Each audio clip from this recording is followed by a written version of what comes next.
Барлықтарыңызға сәлем, сіздермен бірге мен Жансая. Бүгін өте дәмді, әрі дәмі де түрі де өзгеше салат дайындайтын боламын. Міндетті түрде видеоның соңына дейін қарап көріңіздер. Салат дайындау үшін бізге 3 помидор, 3 огурцы, вареный колбаса, сыр, кептірілген сыр және 3 жұмыртқа қажет.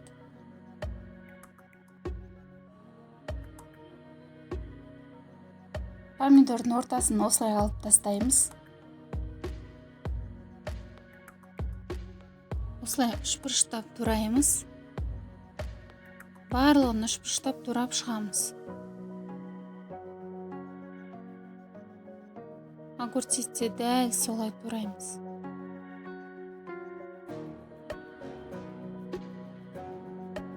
Жұмыртқаны жақсылап араластырып, құймақ пісіретін табамызға пісіріп аламыз.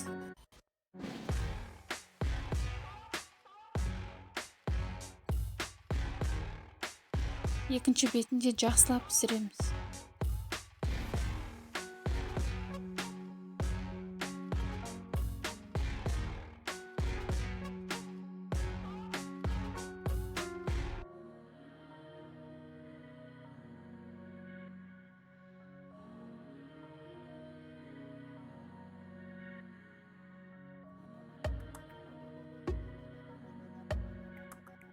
Барлығын үшбұрыштап турап болдым. Енді тұз, майонез және укроп, петрушка салып, барлығын жақсылап араластырамыз.